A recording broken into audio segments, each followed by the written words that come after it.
Hello बच्चों, स्वागत है आपके अपने परिवार यश डब्ल्यू एंड एक्सपेरिमेंट में। बच्चों, इसके पहले वाले लेक्चर में हम लोग इसके सिलेबस के बारे में अच्छे से डिस्कशन कर चुके थे और यह हमारा सेकेंड लेक्चर है। इस लेक्चर में हम लोग आज से अपना चैप्टर स्टार्ट कर देंगे। सबसे पहले हम चैप्टर पढ़ेंगे, चैप्टर नंबर 3 को, जिसका नाम है अवयव, जिसको इंग्लिश में मैट्रिक्स कहते हैं। ठीक, अब आप ये सोच रहे होंगे कि मैट्रिक्स क्या होता है, यानी कि अवयव क्या है।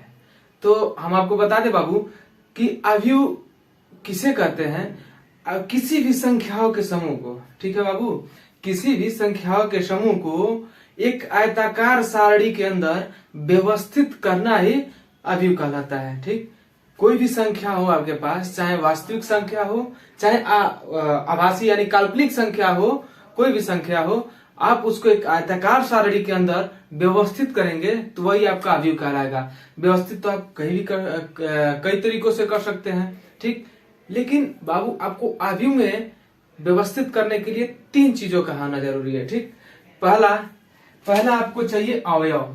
ठीक, पहला आपको चाहिए अवयव, जिसको इंग्लिश में एलिमेंट कहते हैं।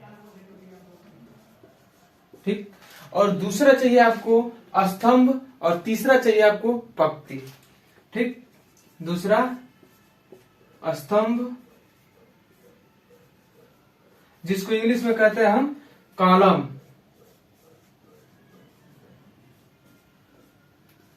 और तीसरा है बाबू आपका पंक्ति, जिसको इंग्लिश में हम कहते हैं रो। ठीक, इसको हम सी से डिनोट करते हैं। इसके कैपिटल लेटर आगे का सी है, तो इसको हम सी से डिनोट करते हैं और इसको आर से डिनोट करते हैं। ठीक है बाबू, आपको किसी भी अवयव को दर्शाने के लिए 3 चीजों का आना जरूरी है। पहला अवयव यानी एलिमेंट, दूसरा स्तंभ यानी कॉलम, और तीसरा पंक्ति यानी रो। यह तीनों अगर नहीं है तो आप अवयव को प्रदर्शित नहीं कर पाएंगे। अवयव को बाबू अंग्रेजी वर्णमाला के, ठीक, अंग्रेजी वर्णमाला के कैपिटल अक्षर से प्रदर्शित करते हैं। कोई भी अवयव अगर उसको प्रदर्शित करना हो तो A to Z किसी भी कैपिटल लेटर से प्रदर्शित कर सकते हैं। और जो उसके अंदर एलिमेंट होते हैं, यानी कि जो संख्याओं का समूह होता है, उसको अंग्रेजी वर्णमालों के स्मॉल लेटर से प्रदर्शित करते हैं। चलिए अब पहले परिभाषा के माध्यम से समझ ले रहे हैं कि यह अवयव क्या होता है। परिभाषा क्या कह रहा है? किसी भी संख्या वास्तविक या काल्पनिक को आयताकार सारणी जिसे पंक्तियों और स्तंभों में व्यवस्थित किया गया हो तो उसे अवयव कहते हैं। ठीक, अब एक एग्जांपल के माध्यम से हम समझ ले रहे हैं कि अवयव क्या होता है। ठीक, हम एक एग्जांपल ले रहे हैं 1 to 6 संख्याओं के समूह को एग्जांपल ले रहे हैं। कोई संख्या है 1 to 6, 5 and 6। ठीक, इसको हम एक अवयव के अंदर दर्शाएंगे। ठीक है बाबू, तो हम कोई भी एक अंग्रेजी वर्णमाला कैपिटल लेटर ले लेंगे, ए, हम ए ले लिए, और इसको एक बंद ब्रैकेट करेंगे बड़ा वाला। ठीक, इसके अंदर हम इस संख्याओं के समूह को व्यवस्थित कर देंगे। हम संख्या को रख ले रहे हैं 1 2 3 4 5 एंड 6। ठीक है बाबू, अब यह देख रहे हैं आप कि यह एक अवयव है। ठीक, यह जो आपको संख्या जो आपको खड़ा दिखाई दे रही है, ठीक, यह जो आपको संख्याएं खड़ा दिखाई दे रही है 1 3 5 2 4 6, इसी को हम कॉलम कहते हैं। इसको इंग्लिश में हम कॉलम कहते हैं, इसको हिंदी में हम स्तंभ कहते हैं। ठीक है बाबू, तो यह हमारा कॉलम जो है एक से अधिक है, तो इसको हम नाम दे देंगे C1 और इसको नाम दे देंगे हम C2। ठीक, अब देख रहे हैं बाबू कि यह तो हमारा जो संख्याएं खड़ी है तो हमारी कॉलम हो गई। अब यह जो संख्याएं पट है, यानी कि जो सोई हुई संख्या, यानी कि 1 और 2 3 और 4 5 एंड 6, यह हमारी रो यानी कि पंक्तियां कहलाएंगी। ठीक है बाबू, यह जो हमारी संख्याएं हैं 1 और 2 3 और 4 5 और 6, यह जो हमारे हैं, यह हमारे हैं पंक्ति। इंग्लिश में इसको रो कहते हैं। ठीक, यह हमारी पंक्ति जो है एक से अधिक है, तो हम आपको ये बताया है कि इसके कैपिटल लेटर को कैपिटल लेटर से दर्शाते हैं आर से। ठीक, तो इसको हम बोल देंगे R1, इसको बोल देंगे R2 और इसको बोल देंगे R3। और जो हमारे टोटल जो संख्याएं हैं, टोटल ये संख्या दिखा रहे हैं 1 2 3 4 5 और 6, या टोटल के टोटल संख्याएं आपके एलिमेंट हैं।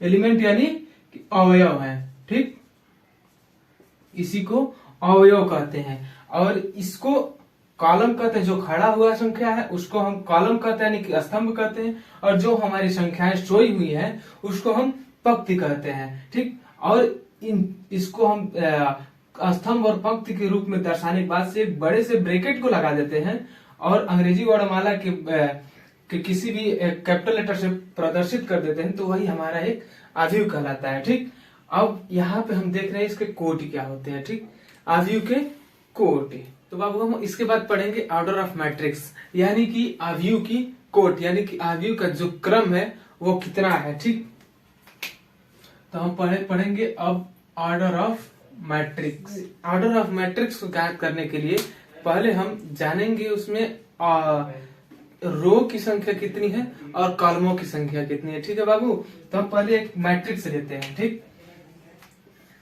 हम ले लिए A बराबर एक मैट्रिक्स आपका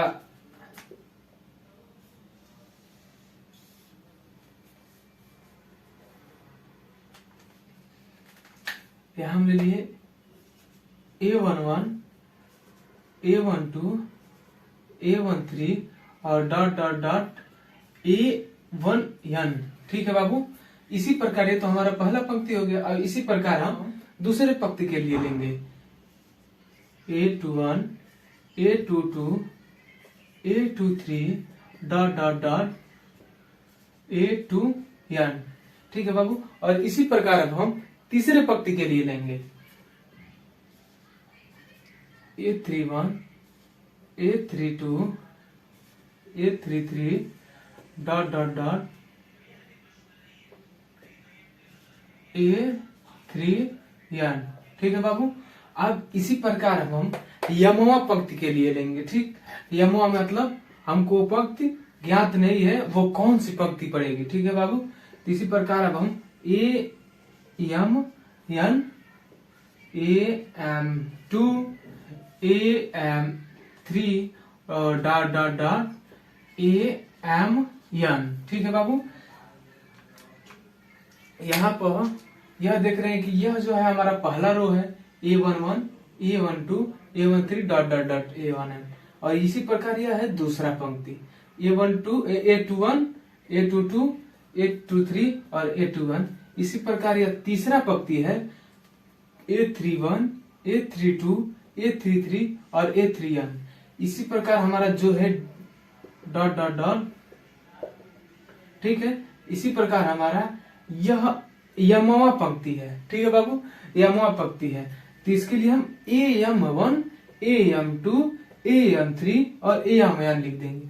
यह हमारा पहला पंक्ति के लिए R1, यह हमारे दूसरे पंक्ति के लिए R2, ये हमारा तीसरे पंक्ति के लिए R3, और ये हमारा है यमवा पंक्ति, तो इसको हम लिख देंगे RM, यानी कि यमवा पंक्ति है। ठीक है बाबू, अब हम देख रहे हैं ऊपर से नीचे तरफ, यह जो है हमारा यह पहला कॉलम है, ये दूसरा कॉलम है, यह तीसरा कॉलम है, और ये हमारा यनवा कॉलम है। ठीक है बाबू, यह हमारा यनवा कॉलम है। ठीक, यह हमारा पहला कॉलम हो गया यानी कि C1, यह हमारा दूसरा कॉलम यानी कि C2, यह हमारा तीसरा कॉलम है यानी कि C3, और हमारा यनवा कॉलम है यानी कि Cn। ठीक है बाबू, अब हम आव्यूह को ज्ञात करने के लिए सबसे पहले हमें पता होना चाहिए कि हमारे पास कितने स्तंभ है और कितने हमारे पास पंक्ति है। यहाँ पे हम देख रहे हैं कि 1 2 3 यानी कि यम, यानी कि हमारे पास यम पंक्ति है, और यहाँ पे देख रहे हैं हमारे पास यन पंक्ति है। तो आव्यूह का कोटि ज्ञात करने के लिए हम यम इंटू यन करते हैं। ठीक है बाबू, यम इंटू एन, तो यहाँ पे हम लिखते हैं अवयव की कोटि के लिए, यहाँ पे लिखते हैं हम यम इंटू यन। ठीक है बाबू, कभी भी यम इंटू यम, जहां यहाँ पे लिख दे रहे हैं अवयव के कोटि के लिए, कोटि के लिए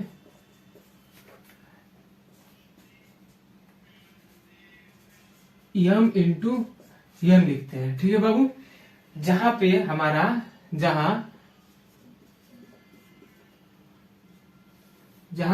यम बराबर पंक्तियों की संख्या, कितनी हमारी पंक्ति है, पंक्तियों की संख्या, पंक्तियों की संख्या,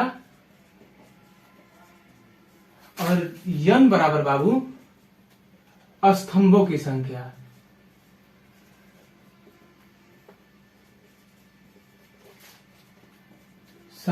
ठीक है बाबू, स्तंभों की संख्या, यानी कि किसी भी हम अवयव की कोटि को ज्ञात करने के लिए हमें पता करना चाहिए पहले कितने रो हैं और कितने कॉलम है। यहाँ पे देख रहे हैं कि हमारा यन कॉलम है और यम हमारा रो है, तो हमें कोटि को ज्ञात करने के लिए यम इंटू यन करना होता है। ठीक है, तो यम इंटू यन हो गया, यानी कि यही जो है हमारा अवयव का कोटि है। एक एग्जाम्पल के माध्यम से समझ ले रहे हैं, जैसे कि जो हम इसके पहले वाले उदाहरण संख्या ले रहे हैं, तो हम यहाँ पे संख्या ले रहे हैं 1 to 6, 1 2 3 4 5 6।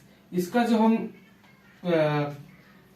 अवयव निकाले थे वो था 1 2 3 4 5 और 6। ठीक है बाबू, यह जो है अगर हम इसकी बात करें, इसमें हमारे रो कितने हैं, तो यहाँ पे हम जो निकाले थे, जो हमारा पट वाले की जो सोया हुआ है, ये हमारा रो हो गया, यानी कि R1 हो गया पहला, और ये हमारा जो 3 4 है ये दूसरी लाइन है, यह जो है हमारा दूसरा रो हो गया, और यह जो है हमारा तीसरा रो हो गया, यानी कि 5 और 6। ठीक है बाबू, और इसी प्रकार हम यह जो देख रहे हैं जो वर्टिकल है, जो ये वर्टिकल है 1 3 5, ये हमारा हो गया C1 यानी कि पहला कॉलम, और एक दूसरा जो वर्टिकल खड़ा है संख्या 2 4 6, यह है हमारा दूसरा कॉलम। ठीक है बाबू, तो यह हमारा, इसमें हम देख रहे हैं इसका अगर हम कोड निकालना हो तो निकालेंगे। इसमें पहले तो हम ज्ञात करेंगे हमारे पास स्तंभों की संख्या कितनी, रो की संख्या यानी कि पंक्तियों की संख्या कितनी है, और दूसरा निकालेंगे हमारे स्तंभों की संख्या कितनी है। ठीक, तो इसमें देख रहे हैं जो हमारा इसमें 1 2 और 3। ठीक है बाबू, 3 हमारे रो है यानी कि 3, और इनटू, और यहाँ पे हम देख रहे हैं कि 2 हमारे पास कॉलम है, C1 और C2 2 कॉलम है। तो यही जो होगा हमारा बाबू, यही जो होगा हमारा ऑर्डर ऑफ मैट्रिक्स होगा। ठीक, अभी हम आपको बता दे रहे हैं, यहाँ पे है लिखा है A11 A12 और A13 और A11। इसका मतलब है A11 का मतलब है A, यानी कि यह जो है अवयव का अवयव है, और A11 का मतलब है कि पहला रो, इस 1 का मतलब है, इस 1 का मतलब है पहला रो। ठीक है बाबू, पहला रो यानी कि पहला पंक्ति, पहला पंक्ति। ठीक, और इस 1 का मतलब है पहला स्तंभ, पहला स्तंभ। ठीक है बाबू, यह इस 1 का मतलब है पहला पंक्ति, और इस 1 का मतलब है पहला स्तंभ, यानी कि जो यह अवयव है ये पहले पंक्ति और पहले स्तंभ का है, यानी कि ये पहले पंक्ति है और ये पहला स्तंभ है। ठीक है बाबू, यह पहला पंक्ति है और ये पहला स्तंभ है। ठीक, तो यह जो 1 है इसका मतलब है पहला पंक्ति, और यह 1 है इसका मतलब पहला स्तंभ, पहला पंक्ति और पहला स्तंभ। तो यह जो हमारा A11 का मतलब है पहला पंक्ति और पहला स्तंभ, यानी कि इसके पोजीशन को दर्शाता है कि हमारे जो A11 है वो पहले पंक्ति पे है और पहले स्तंभ पे है। जैसे में हम इसी जो हम यह अभी लिए हैं इसी को हम आपको कंपेयर करके दिखाते हैं। ठीक है बाबू, यहाँ पे ले रहे हैं एक छोटा सा व्यू, A11 A12 और A21 A22। ठीक है बाबू, इसको हम दर्शा देते हैं 1 2 3 4। ठीक है बाबू, यहाँ पे हम देख रहे हैं जो हमारा एक है, ठीक, एक है, यह पहले पंक्ति और पहले स्तंभ पे है। ठीक, इसमें भी देख रहे हैं जो हमारा A1 है ये पहले पंक्ति और पहले स्तंभ पे है, यानी कि R1, और ये हमारे C1 पे है। ठीक, इसी प्रकार जो एक है वह हमारा C1 पे है और यह पहला पंक्ति पे है, यानी कि R1 पे है। ठीक है बाबू, R1 पे है। यानी A1 का मतलब होता है पहला रो और पहला कॉलम, और इसी प्रकार A12 का मतलब होता है पहला रो और दूसरा कॉलम। यही इसमें लिखा हुआ है A11 यानी कि पहला रो पहला कॉलम, A12 यानी कि पहला पंक्ति और दूसरा का स्तंभ, A13 का मतलब है पहला रो और तीसरा कॉलम। यहाँ पे देख रहे हैं हमारे जो कॉलम नंबर 3 है, यह 3 है और 1 है पहले रो में है। इसी प्रकार जो डॉट डॉट डॉट n तक गया, यानी कि जो हमारे कॉलमों की संख्या वह n है, हमें नहीं पता है कि कितने कॉलम है, इसीलिए हम n कॉलम ले लिए हैं। ठीक है, तो यहाँ पे जो n है वह nवां कॉलम पे है, हमें पता नहीं कौन सा कॉलम पे है, लेकिन वह nवां कॉलम पे है, तो यह n हो गया है। और देख रहे हैं कि जो m है, यहाँ पे रो की संख्या है वह m है। ठीक, इसीलिए इसका जो पोजीशन है n हो गया है, यानी कि यमवा पंक्ति और नवा कॉलम। किसी भी अवयव को कोटि को ज्ञात करने के लिए m इंटू n करना होगा, पहले ज्ञात करना होगा रो की संख्या यानी कि पंक्तियों की संख्या कितनी होती है, और उसके बाद से ज्ञात करना होगा कि सी यानी कि कॉलमों की संख्या कितनी होती है, और उसके हम क्रॉस में लिख लेंगे m इंटू n में। ठीक, और यहाँ पे लिखेंगे, यानी कि यह देख रहे हैं जैसे यहाँ पे हमारा अवयव है 1 2 3 4, यहाँ इसमें हम देख रहे हैं कि एक रो है और एक और रो है, यानी कि 2 रो, और यहाँ पे 2 कॉलम है, तो इसका हो जाएगा 2। ठीक है, 2 इंटू 2 का यह अवयव है। ठीक है बाबू, तो जैसे कि हम देखते हैं A बराबर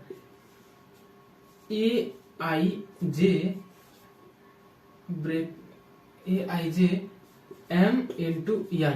यहाँ पे होता है जो I है हमारा, यह I है, यह दर्शाता है आपको रो को। ठीक, और जो हमारा J है यह दर्शाता है आपके कॉलम को, यानी कि यह स्तंभ को दर्शाता है, यह हमारा पंक्ति को दर्शाता